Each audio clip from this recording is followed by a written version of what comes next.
for joining me on tonight. Just want to tell everyone, welcome to Conversations with Constance. And I have a special guest on tonight with me, New Possibilities. I have been enjoying his channel for years now. And he has some great things on his channel. Do you want to take a moment to introduce yourself to the people and tell them about your channel? And don't forget the art channel as well. Oh, sure. Are you able to, you can't see me, right? You can't see my No, image. I can't see you. For some reason, there's a problem with my camera. Okay, that's fine. I want to try to get it to come up because I wanted to show my image, but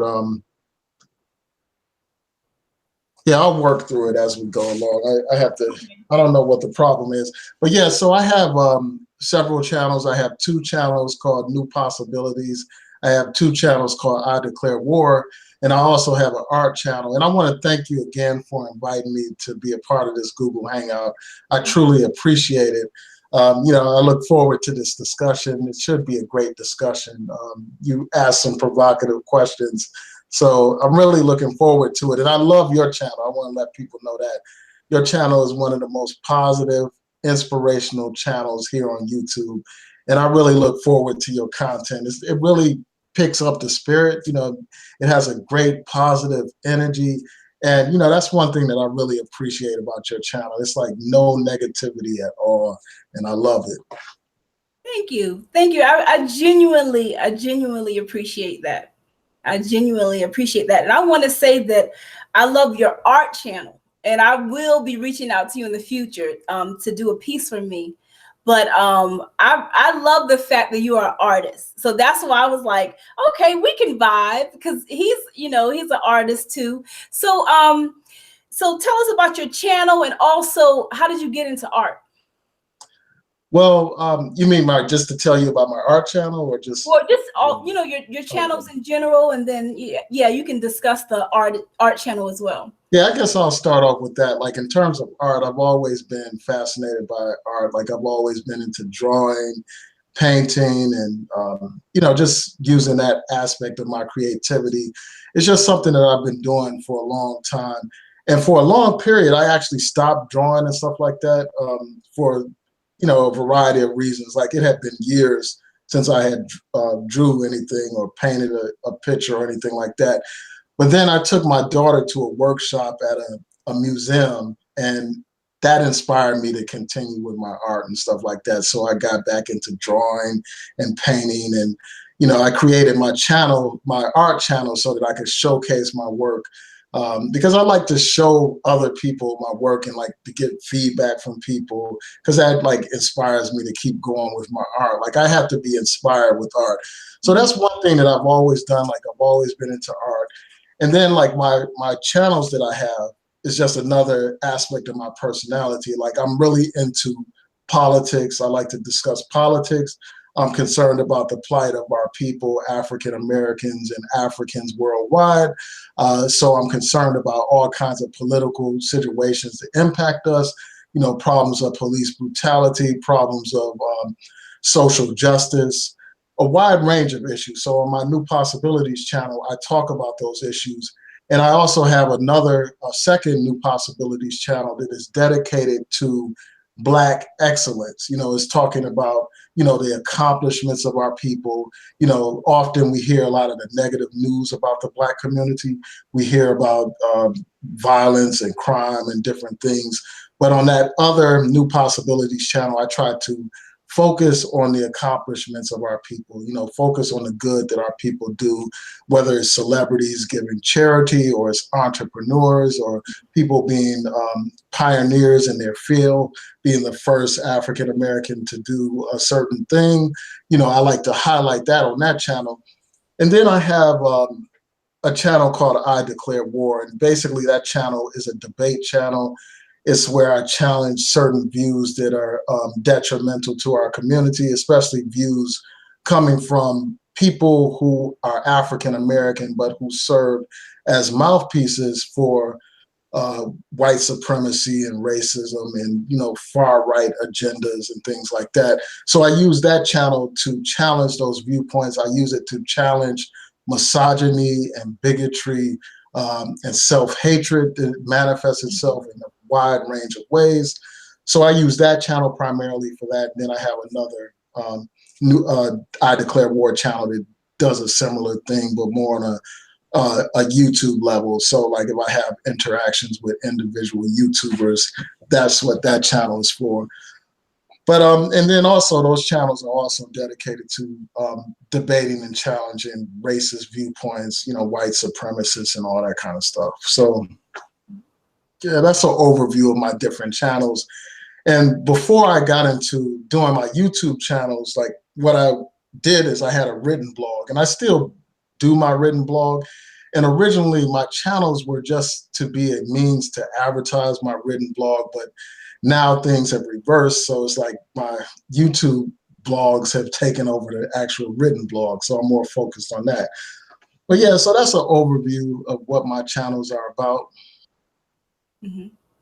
That's good. You know, I actually didn't know you had the 2 other channels, because I just knew of the 3, the original New Possibilities, and then of course I first saw you on I Declare War. I think that's how I first started following you, and then I noticed you started mentioning your art channel, and those were the only 3 that I was aware of. But I'll have to make sure I follow you on the other channels as well. I really enjoy listening to your channels. I feel like I learn from them. I know we differ in some, you know, aspects, but I always have much respect for your opinion. So I look forward. You know, sometimes I'm peeking in. I don't always comment, but I'll always support and like for sure. You know, even if I'm not commenting, but you be having some interesting topics on there. That's why I was like, I gotta get him on, you know, just to chop it up and talk a little bit. So do you think you I'll be able to see the visual, or are you still working on it? Yeah, let me try to see what I can do. If you can so just, I think I know what the problem is. I should be able to do it now. I forgot that I had my camera on my computer to see how I look on camera and everything. So I should be able to do it. Hold on, let's see. Okay. Let me just check something. Hopefully it'll work.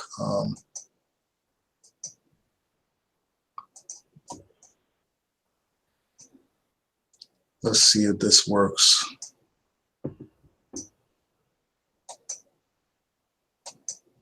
Maybe if I go out and then come back in, it'll work. Oh, I see you. Oh, okay, good. Oh, okay. Yeah. Good.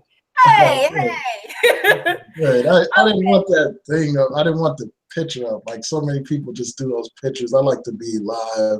Yeah, so it's a better interaction when the person is live. It is. Yeah.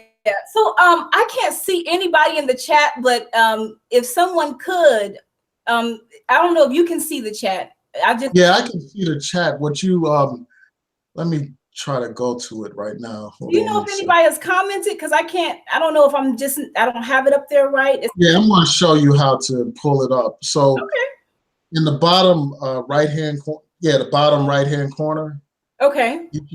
There should be something that says links, and you click the links.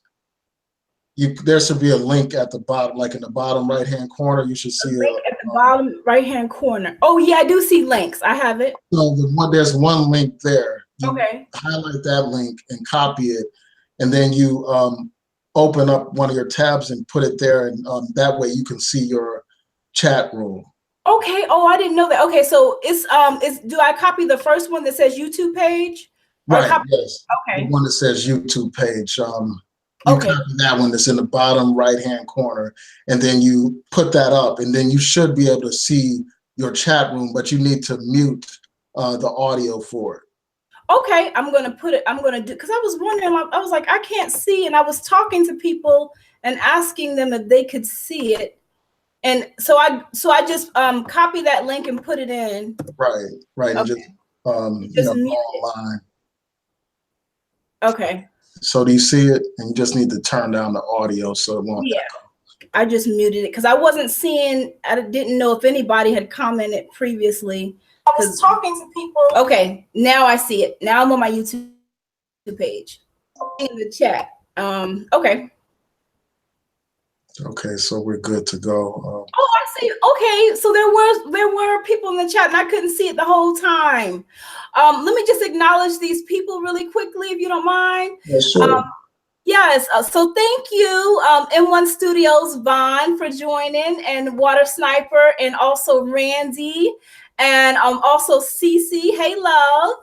Also, let's see here. It looks like Naj, and also Shanika, and also Greg from Manifestation Movement. So thank you all for joining. I apologize, y'all. I honestly could not see the chat. So that's the reason why I was like, I can't believe there's 5 people here and nobody is saying nothing to me. I'm like, I know I'm cooler than that with them people that follow me on my page. You know, we family practically. so like, I know we cool. This ain't no stuck up channel now. So wait a minute. Let me slide one to the side so I can see myself. Yeah, because I'm like, I know I got some pretty cool people that you know that I be talking to. I'm like, it ain't like that. Okay. So let me slide us over to the side so I can see the chat. So I do apologize, everyone, for not previously acknowledging you. It's just that I could not see the chat. So now I can see the chat now that he's helped me to see it. So I see CC's still on. Okay, so anyway, let's get this thing going. You know, so I was so excited to have you on. Really, I was so excited because I just enjoy your perspective. You always have like a positive perspective as well, and it's like I said, it's very informational. So, you know, when I was scrolling through YouTube, a couple days ago, I saw that you did a video about Tamar's hair. And I noticed that a lot of times a lot of times, I guess you call it Black YouTube, but a lot of times in our community and some of those pages, we often are speaking about hair. We often are speaking about self-worth. We're often speaking about relationships. So I was just like, let me see if he want to do a quick little live, about this topic. And I can't remember what you were saying specifically, but I did agree with you. So let me go back to my notes here really quickly. One moment here. My first question to you was, what do you think that let me see, do you think there's a correlation between weave and self-worth? And what is your overall thought process towards extensions? First of all, I'll say this. I think that all Black women are beautiful, whether they have weaves or whether their hair is straightened or natural. To me, that's not the most important of things affecting our community. But in terms of like self-worth, I think that sometimes it can be a reflection of self-hatred that some of our people have. Because in this society, we're taught that we have to assimilate, we have to fit in. We see that in a corporate environment. If a woman wears natural hair, in some cases, she's ostracized. And there's some case law that basically says that people can be fired because of their hairstyles. Like if they have locks in their hair, an employer has the discretion to say, well, that's not appropriate for this workplace. So I think that part of it is this desire to assimilate into the larger society and be more acceptable. We see this, for instance, in the news profession. You have a lot of news broadcasters who don't have their natural hair because they know that it's hard to make it in that job profession if they have their natural hair. And also, we know about self-hatred in the Black community. We know about so-called good hair and bad hair. We've been taught this for a very long time. We have been programmed to believe that natural hair is nappy hair, that it's bad hair, and that if people have hair that resembles European hair, that hair is viewed as good hair, that's viewed as desirable hair. And that's just one aspect of it. It also goes into colorism, this whole light skin versus dark skin thing, this whole idea that somehow lighter skin is preferable or more desirable than dark skin. And we know this because we have been programmed to think like this. I mean, it started with the, from slavery days to the days of the Jim Crow, where they had the minstrel shows where they depicted Black people as subhuman, where they had Black people with super dark skin and their hair very knotted, and they had them with exaggerated African features to make them look like they were less than human. So that caused us to hate our skin, to hate our natural features, to hate our lips and our noses and all that kind of stuff. And I think that this hair issue is an extension of that. It's literally an extension of the self-hatred, because I don't understand like what is wrong with the hair that grows out of our head. Like before I even got on this live stream, I was listening to a clip from the 60s where you had this sister, Kathleen Cleaver from the Black Panthers, talking about an awakening that people were having at that time, where they realized that the hair that grows out of their head is natural and it's beautiful, and they should appreciate it. They learned that Black is beautiful.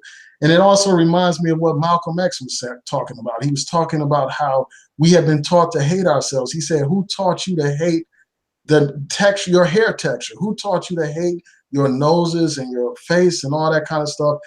And I don't believe that God made any mistakes when he created Black people. We are beautiful as we are. And the problem is we don't embrace ourselves and we don't love ourselves. So that's my whole thing about that. I think that, the hair issue is just another manifestation of the self-hatred that affects our community. Now, it's one thing for someone to say, well, I need to, style my hair differently. I mean, there are plenty of natural type of hairstyles people can have. And even if someone had extensions, there are African style extensions, hairstyles that look like Black hairstyles, as opposed to having European style hair weaves or wigs and stuff like that. There's a difference between the two. There's a difference between somebody saying, well, I want to do something different, and somebody actually hating their own hair. Like I was watching this talk show where you had this woman basically saying that she doesn't like Black hair, it's nappy hair. So this woman was all into wigs and weaves and stuff like that because she thought that that's what beauty is. Beauty is European. And it's just sad that our people think like that, man. I just wish our people would love themselves as they are. Yeah. So that's the extent of it. That's a powerful point. I know I can honestly speak to when I first started wearing weaves and wigs. I was like in the 10th grade, and I wasn't wearing weaves and wigs. I was wearing I went to a dance, and my dad had a barbershop, and he had a beautician, or that was in the barbershop. So she did my hair. That was my first weave. And I had nice hair. Like my natural hair was like down to my neck. But I just wanted my hair a couple inches longer, and I became kind of like addicted, to it. My mother had my hair is now, I have extensions in. My mother hair grows like this, and her hair was long and beautiful. She cut all of her hair off to then later put extensions in her hair. Oh, wow. And her hair was just like my hair is right now. So sometimes with women, we go through phases. Sometimes is like you said, you mentioned it has to do with self-esteem issues, because a lot of the things that I did in my younger age was in direct correlation to my self-esteem and how I felt about myself, and the fact that I wanted to fit in. And, the fact of sometimes, like you said, we're taught to, a lot of times in society, we're taught to hate ourselves. And that kind of trickles down in the family, even if you do grow up with a mother and a father. For me, I started, I was kind of like addicted to it until back in 2009, I cut my hair bald. And I wore my hair bald for like maybe 9 months. And I cut my hair bald and I dyed it red. And that was more so I was going through some changes, and I wanted to like really start loving on myself. And I just was like, that's one crazy thing I could do to prove that I love myself. Who's gonna walk around with a bald head, And I did that. I walked around with a bald head for a while, And basically, ever since then, my hair has been natural. But I've cut my hair, I've had different hairstyles, but I've always kind of wore my hair in the same kind of way. And honestly, a lot of times when it comes to the hair thing too, when you're getting these weaves in your hair, as I've learned from personal experience, if you're not taking proper care of your hair, when you're just constantly getting these weaves, your hair is going to be damaged. Mhm. So I think that if you are going to also wear extensions, make sure that you are taking proper care of your hair. But like you said, it does go back to self-love, because it took me a long time. I wear my natural hair out now. I wear my natural hair out, at work and stuff like that. But it took me a long time to get to that, because after, it's like getting a taste of crack. I'm gonna be honest with you. When I was in 10th grade, I had that crack. I had that creamy crack, and I had that that weed crack. And it took me a long time to get off the creamy crack. And then I had to go to a little rehab for the weed. But I'm still working myself through that. But one thing I've come to as the person I am right now, I feel comfortable with wearing my natural hair. I can honestly say that. I just wear protective styles because I want my hair to grow. And it's something, when I started like doing spoken word, I used to be out on the poetry scene, and I would go to these different lounges and stuff. And for me, poetry is all about art. It's all about self-expression. So it's in everything. It's in the way you talk, the way you feel about yourself. So to me, artistically, I wanted to express myself. So that was another piece of why I wore my hair the way I did. But I never really wore my hair straight. I never really wore my hair, I just kind of like always tend to wear it the same exact way, but just in different variations and styles. But I think that we, especially as Black women, we are taught to hate ourselves. When you think about how people talk about us in society, and how, like you said, people are banned from wearing certain hairstyles. I just heard about it in the news recently. I'm not sure what state it was, where I believe women weren't allowed to wear locks. Or did you hear about that? Yeah, I heard about it, but I can't remember what state it was. You can, yeah. I heard. I was just completely shocked. But in our society, we have so many things that try to diminish our value, especially being a Black person in general. You come out, understanding that you have to work harder in certain areas. And then you're kind of trained, if you're focused on the TV, if you're focused on, social media, you can be subconsciously trained to think that you're less than, to think that you're not worthy. So I really think it's us kind of getting to ourselves and focusing on the past sometimes, focusing on the people of the past, because apparently they were a lot more stronger in some aspects than we are now. I think it's about getting back to the roots and going within instead of without. My whole thing is, when you love yourself, love comes from the inside out. And when you take time to face yourself and work on yourself, and see the areas that you can change in your life, I think things begin to get better. And then you're not as insecure, because it's a security issue. People wear their hair a certain way because they're insecure. They don't think short hair is beautiful. I think, for my personal self, I look my most beautiful when I'm in my natural hair and I have my little short afro. But I just think that it's about really focusing on what's within instead of what's outside of you, and not letting society, you know, be the focus of how you're going to perceive yourself. That's a big thing, because we all want to fit into these different groups. Like when you're in corporate America, you want to fit into a certain group sometime. So you dress a certain way, you wear your hair a certain way. You were just saying that earlier. So that all plays, a big role into how we present ourselves. But I really think it's the person getting to themselves, figuring out who they are, and honestly being brave enough to stand in their truth, you know? Um, so moving. So, you pretty much, answered a lot of my questions all at one time. I was like, dang, he got to knock him out like you had a bowling alley or something. I'm like, he just knocking him out. I'm like, oh my God, is this live gonna be 2.5 minutes? You know? But there's one thing I could add, like about the whole weave thing.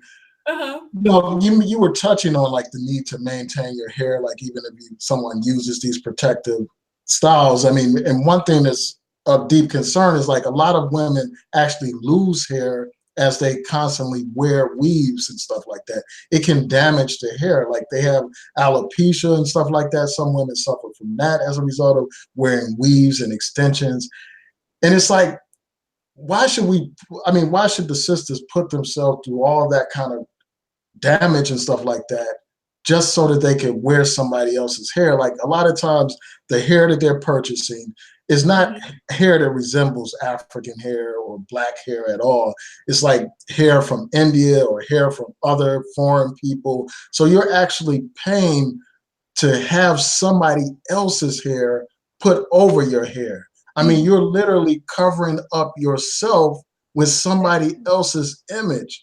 And when you think about like how much money is invested in that, I mean, that just tells you like the extent of the self-hatred and just the feelings that people have, like the feelings that they have towards themselves, the low value that they place on their own natural features.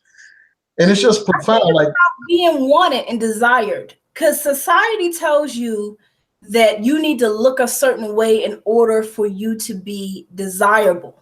And most women, I think, like me, I dress for myself, but I think a lot of women dress for, especially if they're single, their appearance is kind of geared towards attracting a mate. So, a lot of us have these misconceptions that a man wants a woman who may be dressed provocatively, or he may want a woman who has long and luxurious hair based on what they see on TV.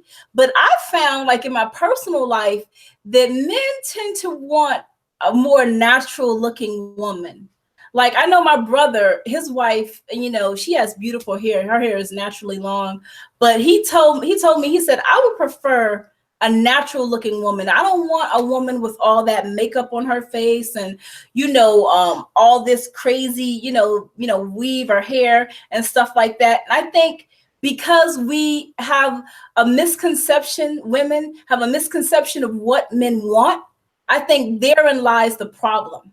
If we understood that men the opposite sex is going to be attracted to you for who you innately are, then I think that would kind of alleviate a lot of those problems. But the reason why you have those problems is because they think that that's what y'all want.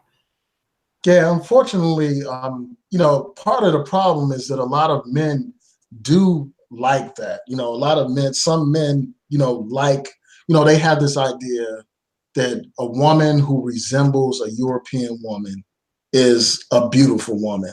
So if they, some of our brothers, unfortunately, they see the white woman as the standard of beauty. So if they can't be with a white woman, they want to get the closest thing to a white woman. So that includes the long, straight hair and all that kind of stuff, the lighter skin. So that continues to be a problem among some of the men. And I really think that if the majority of Black men actually express this love for natural hair and stuff like that and natural features, I think that a lot of women would feel more comfortable in their natural state instead of feeling the need to be artificial, because the society constantly sends this message to our women that in order to be beautiful, they have to be something other than themselves. And unfortunately, some men reinforce that negative messaging. And, I think that if brothers, were more positive and, and there are plenty of brothers who support and love natural Black women, regardless of their complexion and all that kind of stuff. But you unfortunately have a few that are vocal, they receive a lot of attention, especially in places like YouTube, Mm-hmm. that perpetuate this negative messaging about what is the standard of beauty. And a lot of women buy into that. And for that reason, I think that that's part of the reason why some women feel inclined to wear hair that resembles European hair, or Yeah. to dress up in a certain kind of way, because they are, like you said, trying to appeal and to attract men. Some of them are. So I think that that's a factor that cannot be neglected. Mm-hmm. And, I don't think that, I think that ultimately it's about self-motivation. It's not about trying to please anybody. Yeah. At the end of the day, it's like at some point, we just need to learn to love ourselves. And I think that we're reaching that point. A lot of, you see a natural hair movement, and, people are loving themselves, and they appreciate who they are. And, even if somebody decides to wear a weave or whatever, at least get something that represents you and your people and your culture, instead of something that's completely foreign to and alien to who you are as a human being. That's true.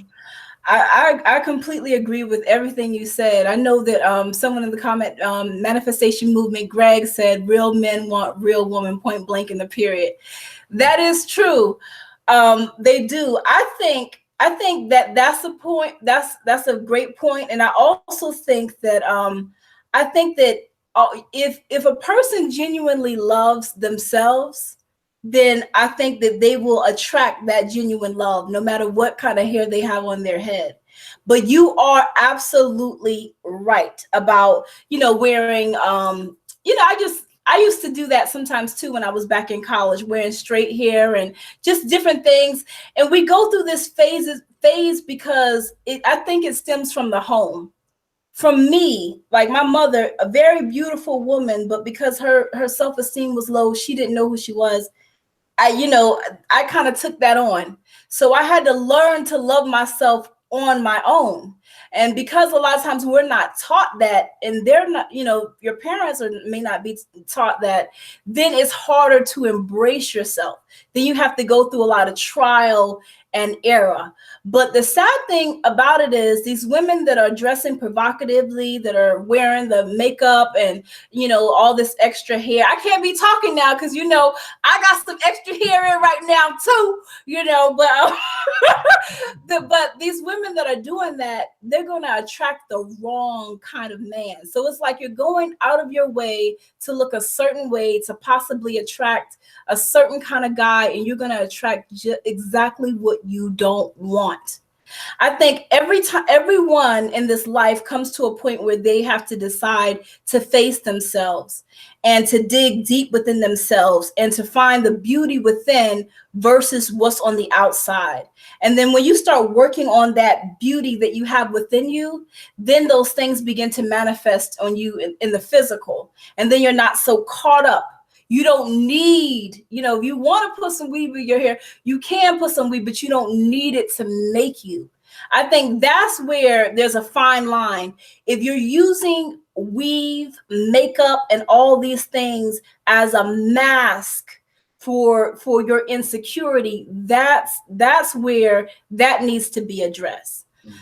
So I completely agree with everything you were saying. Hey Jennifer, and hey Moni E.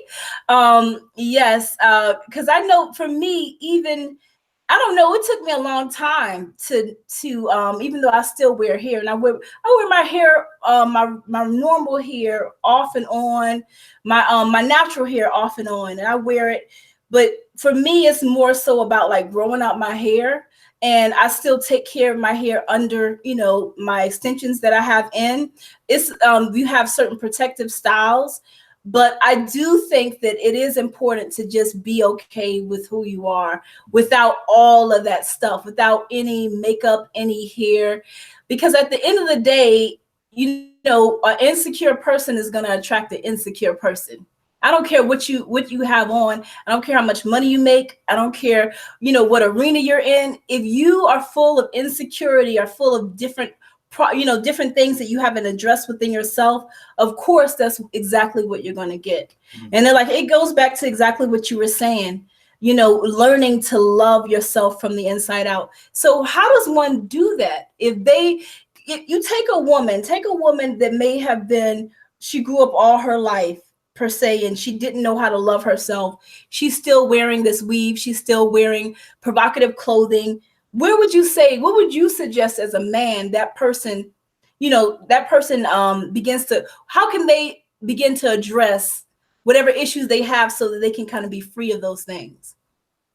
Yeah, I mean, part of it starts with like just gaining consciousness. And, that comes in different ways. Like you may meet someone that exposes you to different books or different, writers or speakers and stuff like that, that inspires you to learn more about who you are. And I think at the end of the day, it's about having a knowledge of self, learning who you are and who your people are. And once you know who your people are and who you are, you will have that pride and that self-respect, and you won't have any desire to change who you are, because you Yeah. will learn to appreciate yourself. And that knowledge of self also can come through, religion, through, Hmm. reading about different, different scriptures that talk about the value of the human being as, the Hmm. soul of a person, more Yeah. so than the exterior of a person and stuff like that. So I think that part of it is knowledge, gaining knowledge of self, gaining understanding of self. And this is a process that takes, could take quite some time for Yeah. someone to gain the knowledge and learn to love themselves, because after years of programming, it's a struggle. It's a spiritual struggle Hmm. against self-hatred. And, after years of the indoctrination, not just coming from television, but coming from your own parents and your own loved ones, Yes. your own parents telling you that your hair is nappy or bad, and as they're putting chemicals in your hair, or literally burning your hair, like putting like a hot comb through your hair and stuff like that. I mean, just think about it, like the extent to which we go to look more and more Hmm. non-African. Like we are putting chemicals, toxic chemicals into our hair, Hmm. putting fire, I mean, like heat onto our so our sister's hair can look more like a European's hair. More Like, acceptable. why is that? It's like, why are we going to those extents? I mean, before we were brought to this country, enslaved and all that kind of stuff, we didn't have any problem with our hair as it grew. We didn't have any problem with who we were or our skin color or hair texture or any of that stuff. We have been taught that over years and years. So, it's a long journey, but it Mhm. starts with just some basic inspiration to learn about your people and learn about yourself. That's true. Uh, yeah, so it's a long process. And then, like, the point that you were talking about with women dressing, some women dressing provocatively to get attention and all that kind of stuff. You're right. I mean, it does draw the negative type of attention, like brothers that are approaching a woman because of the way, because she's dressed in a scantily clad kind of way.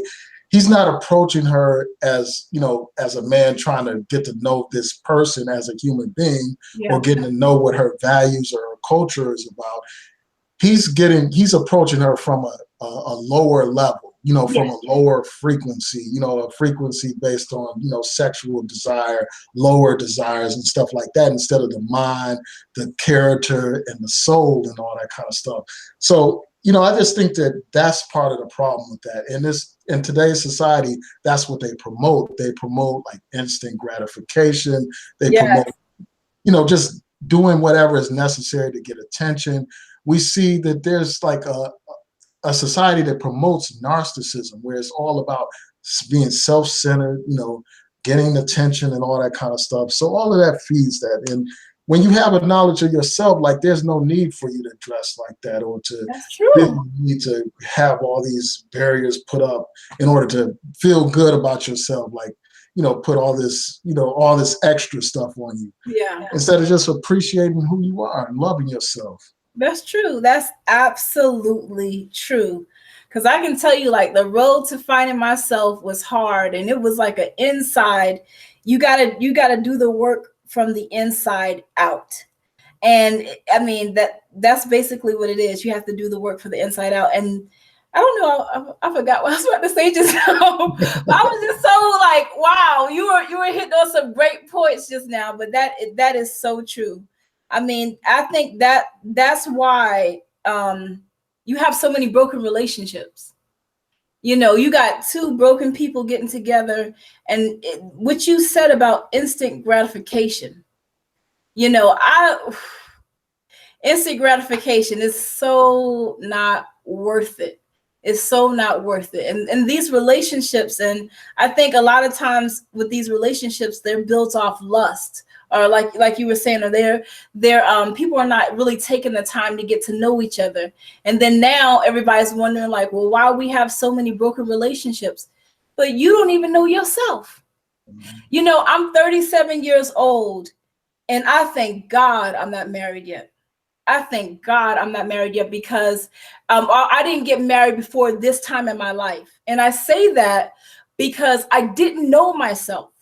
So I was thinking that all it took was somebody else to love me, and then maybe I could love myself. And that's a lie. Right. And it took me doing the hard work. You know, the work is never done, but it took me like digging deep within myself and like taking out all this stuff that hurt me from my past to really figure out my worth. You know, because your trials and your tribulations in life often speak to your strength.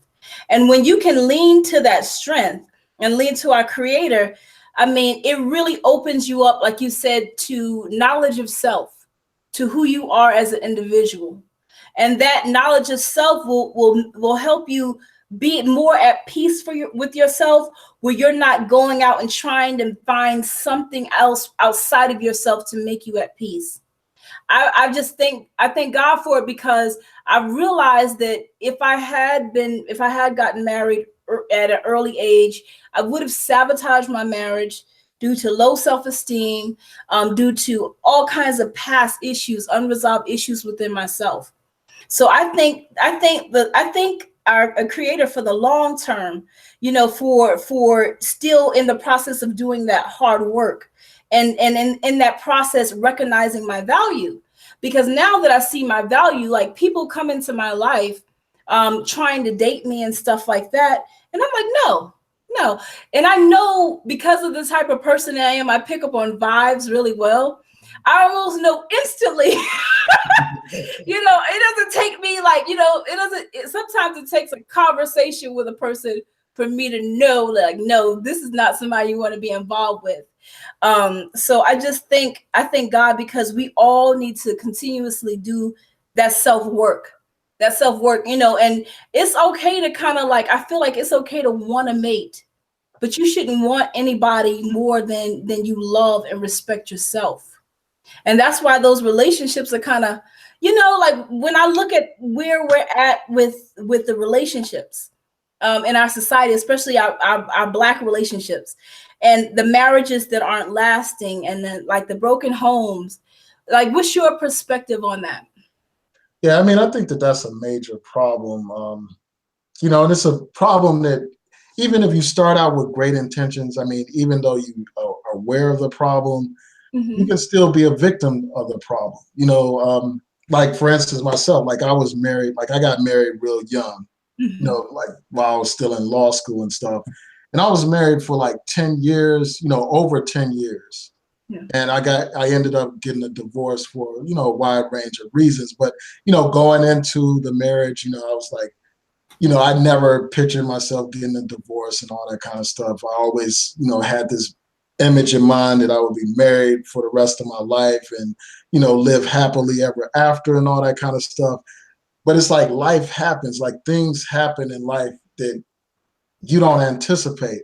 And, you know, it's like I always heard about like these problems of, you know, people having divorces, you know, and having children out of wedlock, all these problems that plague our community. And I never thought that, you know, any of that stuff would be a part of my life and all that kind of stuff. And then, you know, I got a divorce after being married for quite some time.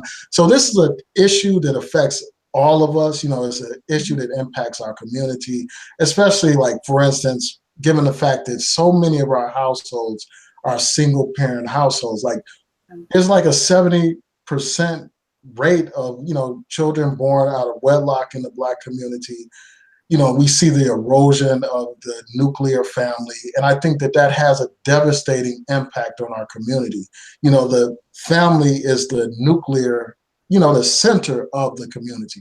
And once that center is destroyed, that undermines the entire community. So I think that that should be a top priority, rebuilding the Black family. And even for those of us who got divorced, or relationships or marriages didn't work out, we still should be actively involved in our families, in our children's lives, making sure that we're a crucial part of their lives and that we help shape their lives, regardless of what happened to the relationship. So I think that this is a major problem that affects our community. I mean, we see that a lot of times, like a lot of our young men, when they are without like the guidance that comes with a strong family structure, with strong Black male leadership in the household, without that, you have a lot of young men that go wayward or don't, they get off track, they get caught up into negative activity. And that's not to say all or even most, because there are plenty of Black men and Black women who are raised in single parent households and they end up being strong and successful people.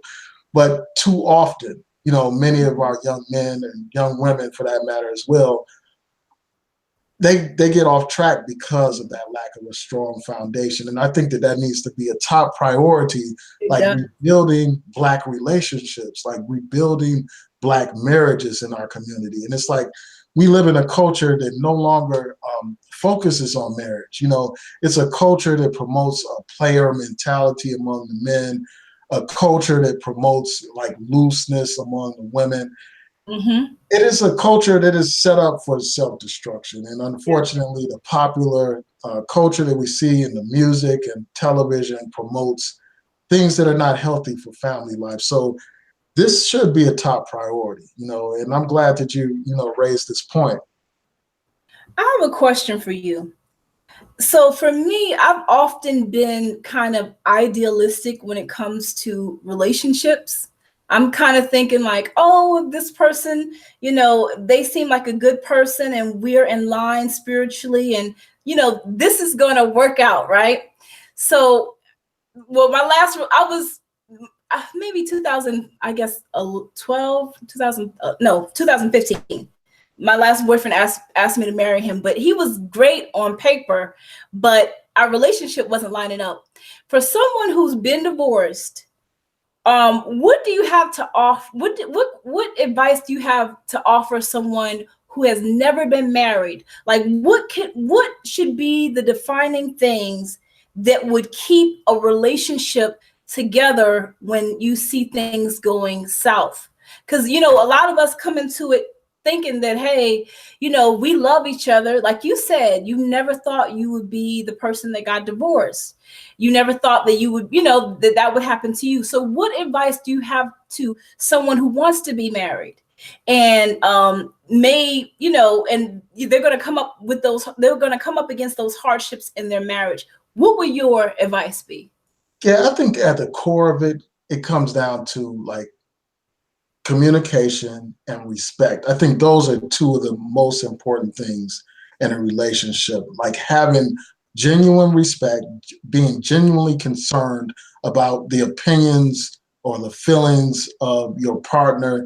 That's at the core of it, because often if you don't have respect, like if you're upset with someone, you will say things that are so damaging that they can destroy a relationship. Like words can be more powerful than physical weapons, because a word can really hurt somebody. And like when you don't have that, like that true sense of love and respect, you will cross boundaries and say things that will hurt someone and that will ultimately destroy a relationship. So I think that respect is important. I think that communication is absolutely key. Like being in touch with that person and being able to communicate your concerns to that person, like, letting them know what things hurt you, if something that hurts you that they say, even if they may not have intended it, just make sure that you have that constant flow of communication, like on all kinds of levels. And so those are two things that are important. And beyond just that, I think one of the key things is getting to know the person, like Yeah. beyond like the exterior stuff. Like you were saying, like on paper, somebody looks good, like they have this degree and this job, and they have this status, like they belong to this fraternity or this group or that group. Who are they as a person? Like, what are their Yes. core values? Like, that's what matters. Like, because at the end of the day, if you're married to somebody, all the material things eventually fade to some degree, like in terms of how they look. Like, you may be attracted to somebody's features, but over time, the features fade. So what you're left with is the core person, like what their values are. Like, do you love this person? Like, do you truly enjoy their company? Do you truly have a natural connection to them and a natural flowing conversation? Those are the basic things, Yeah. that keep it together. I was talking to one of my friends the other night, one of my guy friends. We had like a 3-hour conversation about relationships. And I was telling him everything that I wanted from a relationship. Like, this is just a platonic friend, but I was telling him what I think there should be, like intimacy and all this stuff. And, I told him, I was like, I never want to be in a relationship where I get up in the middle of the night and I'm looking over at this person like, Lord, why did I get where I'm at? Oh my God, I can't believe I made this mistake. Lord, help me, Lord. You never want to be like that. So I was telling him, I was telling him about these things, right? And all of my expectations and all the things I think as a woman, that I want out of a relationship. And you know what? At the end of the conversation, he was like, you know what? He was like, you know what, Constance? You know what? I just need to work on myself. I don't think I can do that. He was like, I don't think I can do all that. And it wasn't like geared towards me, but he was just saying in general, like, you got to do all that work. But I was telling him, like, if it's with the right person, the work is beautiful. I'm like, if it's with the right person, it's a good work. Because I'm like, if I know that I have somebody in my life that respects me and genuinely loves me, I don't mind doing what I'm supposed to do as a woman. But I told him, I said that intimacy has to be there. And like you said, honesty and respect has to be there. I was talking to my cousin, we were hanging out, and he was telling me about how his marriage broke down. And he said he was asking his wife to do these simple things, and it had something to do with cooking. I don't know about cleaning, and she just would never do it. And he said one day he just emotionally left the relationship. They were married for like 20 years, but he like logged out like 10 years ago. Wow. And he was like, he was just out of it. Like, he was gone. And he was like, they should have been divorced 10 years ago. Now they're going through a divorce. So I think that intimacy is important, and that being able to read your mate as well, and understanding the sensitivities, like you said, words are power. The funny thing is, y'all don't often express it, but men are sensitive too. Even though y'all may have a hard exterior or whatever like that, but y'all have some sensitivities as well. So I think that we as women need to be cognizant of that. We can't just say anything or just do anything. But I think that I just believe, I don't know if I being idealistic, but I just believe that if you can find someone in your life that's genuinely comfortable with themselves, and you're generally comfortable with you, and y'all can be comfortable with together, then that communication, it should be able to continuously flow. But like you said, with all these different things like narcissism and there's a lot of things that hinder relationships from growing.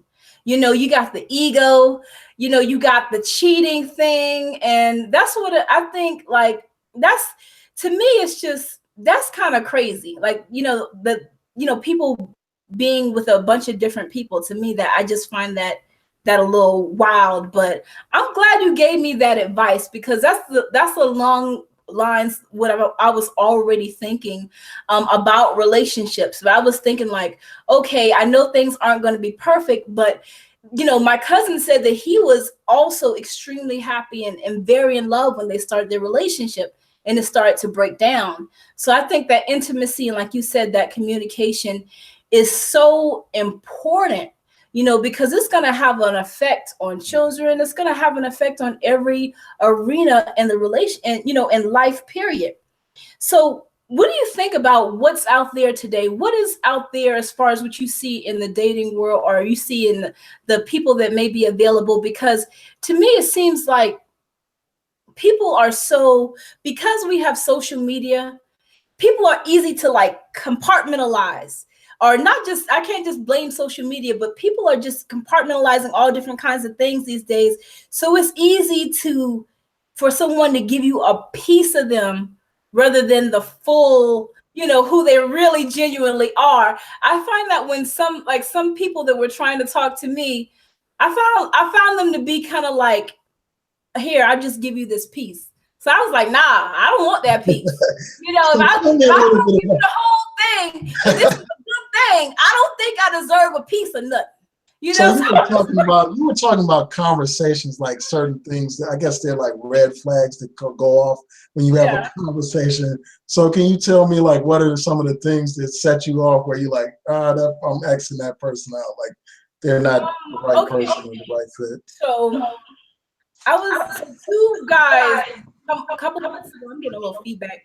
Two guys were trying it was not around the same time, but just different guys were trying to speak with me, right? So what was a red flag was initially they was like, you know what? I really want to have a lot of children. You think that as a woman, I'm a sensitive person. I'm very nurturing. I don't have any children yet. So I want to be married and have children. And you would think that would be something I like, but I found it as a red flag. Because to me, it sounds like I want to have sex with you. And it actually, actually, it was that. That's what it was for both of the different men. They were telling me, I really want to be in a relationship with you.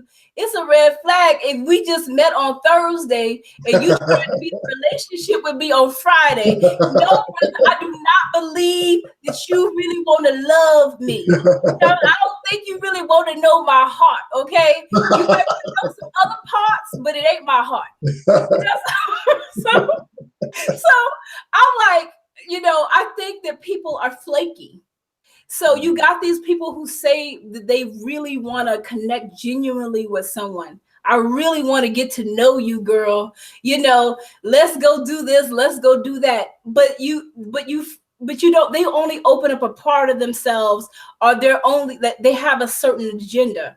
So it's a lot of availability of men. There's a lot of men out there, but the quality is little.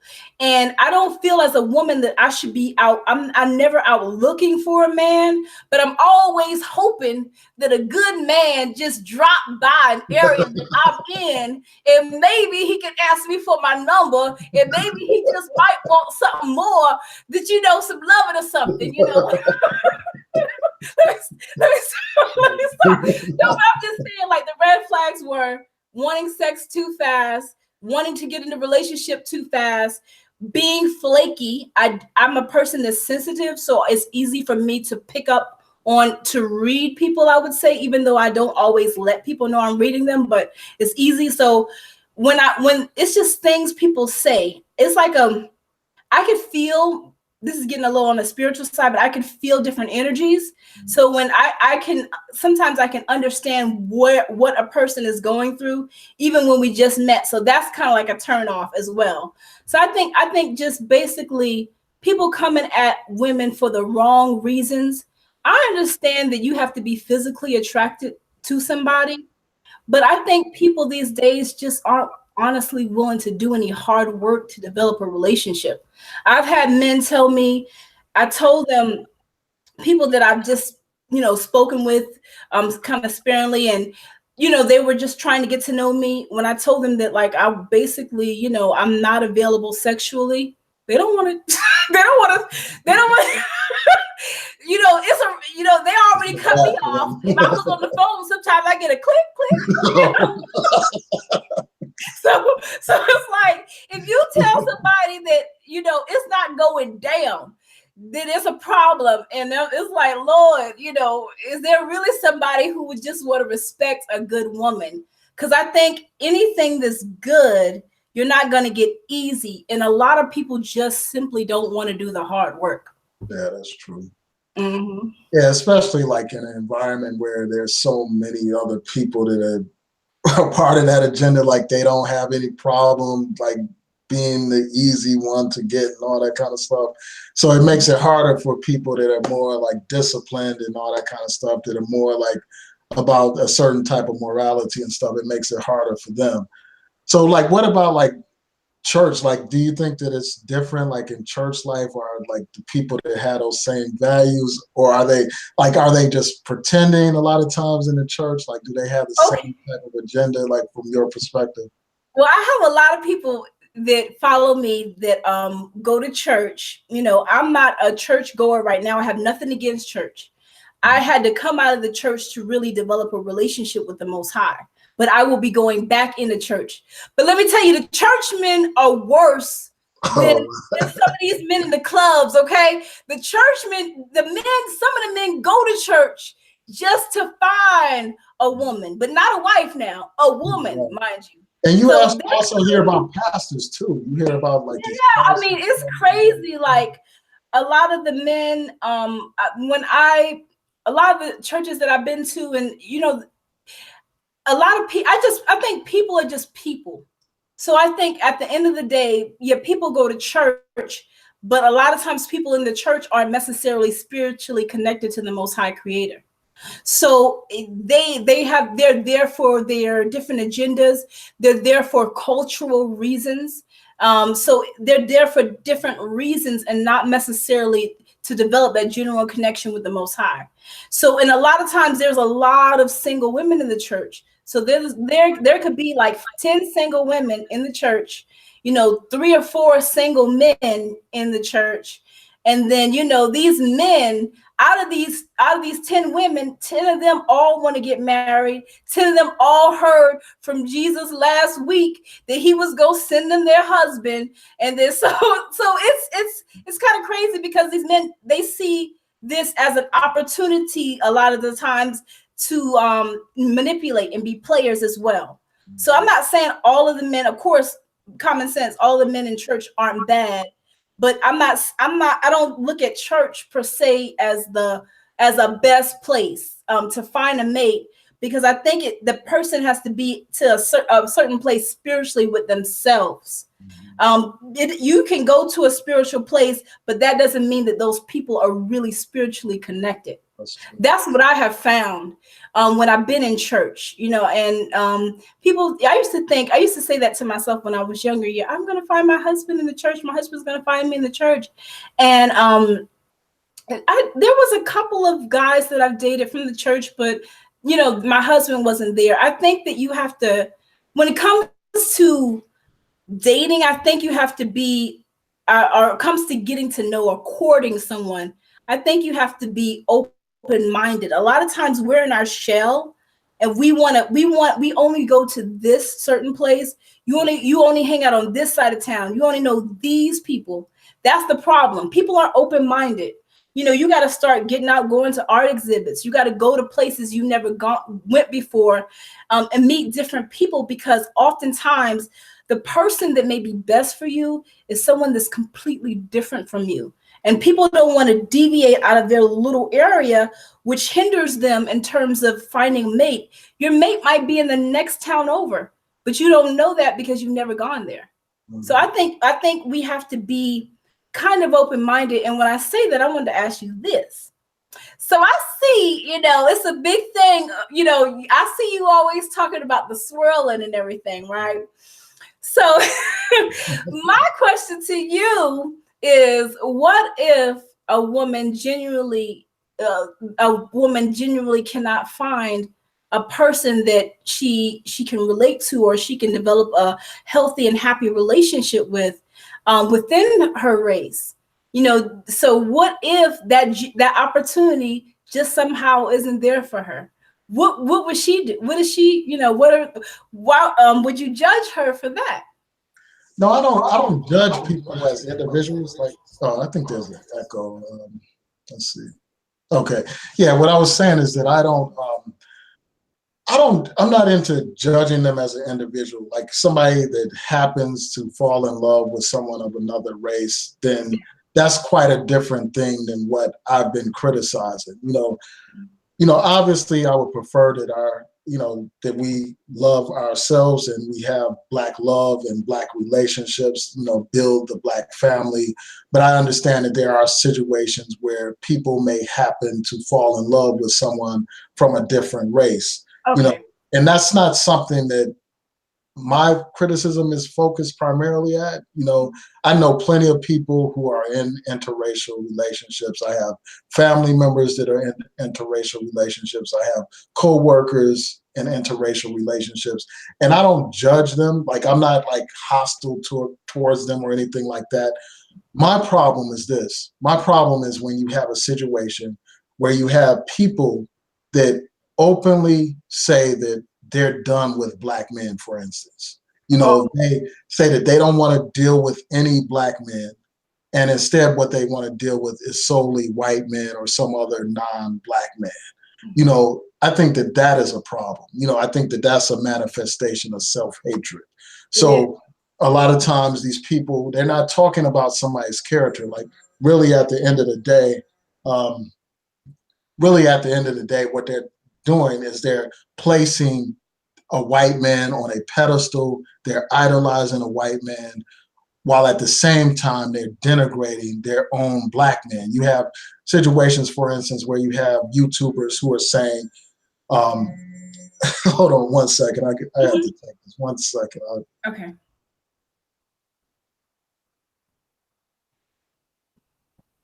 I'm sorry, family. I haven't been able to scroll through the comment section. I can look at check out some comments. Mm-hmm. Thank you, Anthony, for joining. Thank you for joining on tonight. I see I see Moni E is getting her laugh on. Oh, sorry about that. Yeah, so I was saying that, like, it's one thing for someone to say, well, they just happen to fall in love with somebody, and they just happen to fall in love with a non-Black person. It's quite another thing when you have people that literally place white men, for instance, or white women for that matter, on a pedestal while they denigrate their own. Like, again, you have examples of women, for instance, who depict a Black man as violent, as some kind of criminal, as somebody that's undesirable, as somebody that's not a provider, somebody that's worthless. And you also have, them say things, for instance, like Black men are disgusting and awful. You actually have women on here that encourage Black women to abort Black babies. You actually have women that say, that say all these negative things about Black men. And then you also have Black men, for instance, who have channels dedicated to trashing Black women, while at the same time they constantly uplift, white women or Asian women or some other woman that's not Black. So that is the problem. The self-hatred is the problem. And I think that too often, people just assume that there aren't any good Black men out there or good Black women out there. And they don't, basically do what you said, like open themselves up to new environments so that they can meet different people. They have basically given up all hope and any kind of opportunity of meeting the right person, meeting a Black man or a Black woman that's of character, of substance, and all that kind of stuff. And they assume, unfortunately, a lot of them assume that this a white man is their salvation, or a white woman is their salvation, a white one. You have people promoting these stereotypes about white women, for instance, saying that they're, less confrontational, they have less of an attitude and all that kind of stuff. Woman So is that is my problem. Like these stereotypes that people promote that are negative towards their own self, but like they boost up these other groups of people. And I think that that's a disgrace. I think that that's a manifestation of that self-hatred that we talked about at the beginning. And that's a problem because a lot of these people, they profess to be about character over color and all that kind of stuff. But at the end of the day, it's really about character. It's really about color for them. It's Yeah. really about color to them. Like, for instance, they'll say that they're all about being beyond black and white, for instance, but then all the couples that they feature on their channel are couples with black women with white men. They don't feature any couples where there's a black man and a white woman. I mean, a black woman and a black man, a black couple, or, vice versa or anything like that. They promote this idea that this white man is the best alternative for the black woman. And they make the picture so bleak as if to make it seem as if black women have no other choice but to date outside of their race. And that's not true. And that's the problem that I have with these people. It's not about someone individually making a decision to date someone of another race or anything like that. If it's truly about character, and unfortunately, because of the programming that we talked about at the beginning, a lot of times it's really not just about somebody saying, well, this is the best person for me. Some people, like, for instance, they may go out and deliberately say, well, I just want to find a white man or a white woman and stuff like that. And I think that that's problematic. So that's my whole spiel on that. Okay. Yeah. I'm glad you explained that. Got a little. I'm glad you explained that to me, because I was wondering, like, I would see all these videos and I would be wondering, like, if that's like something that you just didn't really like. Because I just believe that the love is love is colorblind. I don't believe that you should have an objective to say that I want to be with this particular person. But I think that sometimes, people are where they are. So they may have an opportunity to be with someone, of a different race, and it's not about chasing behind, that race, or I want to have babies that look like this, or I want to have that. So I'm glad you actually, kind of explained that to me. You explained that to me really well, because I was concerned about that, because I'm like, it's a shortage of men out here. I mean, I'll put it like this: it's not a shortage of men, but good, legit men. Legit men, you don't, people often say I want a good black man, but it's more than just the idea of somebody being good. Is somebody having integrity, somebody being sincere, somebody being honest, willing to have that open communication, that intimacy, a lot of that transparency. A lot of that is missing from some of the people that are saying that they want to seek a relationship. And a lot of people, like you said earlier, are seeking relationships from lower level thinking.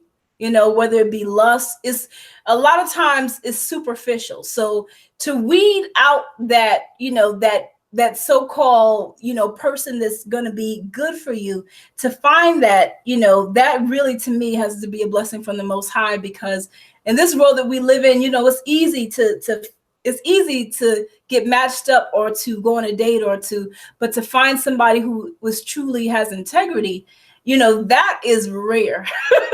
That is rare. I mean, it doesn't matter where you go. You could go to the museum, you could go anywhere. It doesn't matter, income level, wherever it is. Those things don't matter, because everyone has to a certain degree a heart condition. So you have to figure out where this person's heart is at, or where this person is at within themselves. I always look at it like this too: if a man is not willing to be honorable to himself, he won't be honorable to me. So if to me, I know that there's a stereotype that say, well, men, it's okay for them to sleep around, or okay for them to do this. But if he can't respect his own body, there's no way he can respect me. So that's one thing that I kind of like weed out in some of my subliminal questions that I be asking men, at the beginning. And if I can see that, then no. I feel like if I'm a good woman, right? And if I can keep my body to myself, if I can focus on developing myself, and healing myself from within, and focus on building my health, like, why would I want somebody who may have slept with somebody last week if that's not what I'm doing?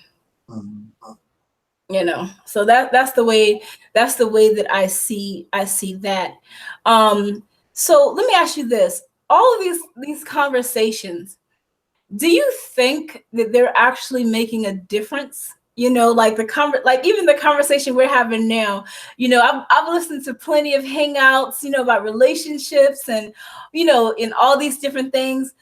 Do you think that they genuinely have an impact? I think that they can have an impact. I Mhm. think that they can. Oh, there's that. Yeah. Yeah, I think that they can have an impact. Yeah, there's the echoes. I I think don't know where there's an echo. My other screen you is, have your audio there. yeah, my other screen is muted. Okay, let's. All right. Okay, I don't think I hear it now. Yeah, that's good. Okay. Yeah, I think that they can make a difference. People can learn something from these different discussions that people have. Like people can be inspired to make differences and changes in their lives and stuff like that from listening to a video, or they may be inspired to read more, to learn more and stuff like that. I don't think we should ever downplay like the significance of our voices here on YouTube. Like I think that we do have an impact, and it's like our direct connection with the people to talk about all kinds of different things. And, I think that these discussions about relationships are healthy, especially this type of discussion. You do have like negative discussions that are like full of misogyny and all that kind of stuff. But I think discussions like this are healthy. Like someone's going to listen to this and they're going to learn something, or they're going to appreciate something that one of us said, like a little piece here or there. And I think it's going to be beneficial to people, just like your videos that you do. I mean, I get inspired just listening to your stuff. Like I love listening to your positive messages, like that last video you did where you had images of yourself, like just talking about different things you were going through in life. That's going to touch somebody. I know it touched a lot of people, just by reading the comments. And I know that it inspires people, little things like that. I mean, like your video about, like, for instance, like dealing with bullies on the workplace and stuff. I mean, simple things like that. You don't know. I mean, your voice is touching people. I know I'm touched, and I know it inspires me. So I never downplay the significance of these discussions. I think they're so valuable and so important. That's true. They can make a difference in people's lives. That's true. I've learned a lot from your channel as well. I just be sitting back and learning, and I get my news from your channel as well. So I've been like a listener for a long time, and I just respect what you put out. I just respect the fact that you are a person. I look at you as a person that has integrity. I look at you as a person that's balanced, and that is an advocate too for women. Because when you have all these different people out here, like, Tommy Sotomayor, you have a bunch of people that get views based off, saying negative things about women or Black women. But I look at your channel, I'm very proud of the growth that you have on your channel, because you earn those views. You really earn those views. I remember back in the day when I would be a part of your lives. I don't know if I would be saying anything, but there would be like, 2 or 3 people on the live with you. And you would be giving your message. You would be giving your message like there was like 100 people listening. And I would be like, you go, man, you go. I would just be sitting back listening. I wouldn't say that to be like 2 people in the comments. 2 people in the comments. They wouldn't even be saying anything, but First started out, yeah. like, that's a man with vision. I was like, no, because I really do remember. That's why I'm laughing. I really do remember when you started doing live videos. I would be tuning in. I always like support. Like even if I don't comment, I always drop a like, because I feel like it's nothing for me to listen and drop a like. It's nothing for me to do that. But I remember them lives, and I remember so from back then, yeah, you would have like 1.5 people. That's funny. And all they would say is black power, black power. You're a joke. You know? And I was like, he going strong, he going hard. So I was like, you gotta support somebody like this. So every time you would have like, every time you would say you doing like you having another like you adding another channel or something, if I heard it, I would go and subscribe to that channel, because I was like, he is really. You have to have vision, despite of who's watching. Mm-hmm. Because just like you said, I just asked that question just to ask you that, but I know people get inspired from the stuff that we do, and people need to see positive images that will encourage and lift them up and inspire them. They need to see more men like you on the scene. And I look at you, I was like, I used to have 2 views, 1 dislike. I'm joking. I was so proud. I was like a proud cousin or something. I was like, I'm so proud of his growth. And when I saw you on O'Shea channel, I was like, I hope he ain't going over to the dark side. First of all, I'm just joking. I know that conversation with O'Shea was really good. I was like, I'll support, but you know, O'Shea has kind of toned it down, to be honest. He definitely toned it down. Like yeah, he's getting more civilized. Like before, he was like, I could even have a conversation with O'Shea. He's toned it down a lot. You know, he's definitely not the person that I saw when I first saw him on YouTube. He's definitely changed. And he has some beautiful, intelligent Black women on his channel. And I be tuning in, you know, you know how sometimes you see a pretty face and you just, you just click on the video, because he had some woman on recently. I don't remember. I think she was talking. I can't remember what she was talking about, but they had a really good discussion. He was in the comment section talking about, yeah, everybody gonna click on this video because they see you. But I just remember your growth, and what I'm saying is, you have vision. You worked for that. And you really, really put in work, and you maintain your integrity throughout the work. So keep on doing what you're doing, because you're doing something great, and it's most certainly appreciated. It is most certainly appreciated. You know, I try to watch as much videos, you know, as I can. But yeah, that last video that I did, I just randomly did that video last night, because I was in here meditating and I just felt so peaceful, and I just started looking over my life, and I was like, there's something that I could offer. There's something that I could share with someone. And I wanted people to see different images of me.